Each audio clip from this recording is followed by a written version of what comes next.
د مفتی منیر شاکر او داغه د بشو د عقیده وا او اوسم دا غالبا چې تیر شوی نه پرو چې مې دا بیان کړی دی چې زما والد سے بوي چې په احادیث کې صرف 105 احادیث دا د قران موافق دي نو ټول من غلط دي د حدیث نه صفه انکار وکړو زه تاسو یو تاسو کوم تاسو عوام یې ساده خلک یې په ساده ژبه کې تاسو کوم مونږ فرض دی قران فرض کړی دی الله فرمایي واقیم الصلاه مونږ قائم کې قران فرض کو مونږ اوس د دې قران تشریح د دې مونږ تشریح مونږ کوم ځای ګورو په حدیثو کې مونږ بسنګ کو په کومه طریقه به کو په دې کې چې موږ د فلان کې مسله راشه بسنګ حل کو هغه په موږ حدیثو ته زو نه چې ته د مونږ د احادیث حوالې دا په زرګونو دي په سوونو نه صرف په مونږ باندې کوم احادیث هغه په زرګونو دي په سوونو نه دي نو اوس موږ په کومه طریقه باندې وکړو د مفتی منیر شاکر په طریقه باندې وکړو دا غي بچو په طریقه باندې وکړو چې هغه څنګه موږ هغه شان دي موږ کو په قران کې تذکر راغلی د واعظ او زکات ورکې اوس د زکات تشریح کوم دي دا په حدیثو کې موجود ده او په زکات باندې په سوونه په زرګونو احادیث دي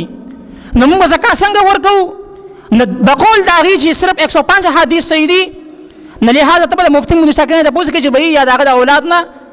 چې بھئی موږ زکات څنګه ورکو چې څنګه هغه ته وي هغه شانته زکات ورکې ته به حدیث نه مني دا کوم خبره شو دا کوم جهالت دی نو صرف 105 احادیث د قران موافق په لکونو احادیث د قران نه موافق نه دي بخاری سره بسکه مسلم شریف سره بسکه ترمذی شریف سره بسکه ابن ماجه سره بسکه دی کتابونو سره بیا تسکه د طلاق خبره کړي و چې طلاق د جرګې نه بغیر معتبر نه دی پاګه باندې ما بیا خبره کړې و مفتی منیر شاکر دا خبره کړې و چې طلاق الله معتبر چې کله یو سړی په جرګې کې طلاق ورکي که یو سړی خپل خځه ته چې طلاق دا طلاق نه واقع کیږي بلکې دې بابت کمیشن کمیټي به جوړي جرګه به جوړي د جرګې مخې ته به چې کم دي خځه طلاق ورکي او دا طلاق معتبري په دې باندې د قران دلایل پیش کړو الانکه هغه سره د هغه دلایل دي نه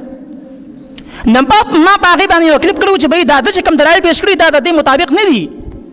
دا د متعلق نه دي نو باغی کې لاندې چې کم کمنټس نو هغه کې د خلکو خبره سوي کمنټس نه مفتی صاحب ته کوئی ته غلط وي مفتی صاحب ته کوئی ته غلط وي ولې چې هغه د هغه د نفسیات متعلق خبره کوله هغه د هغه د منشا مطابق خبره کوله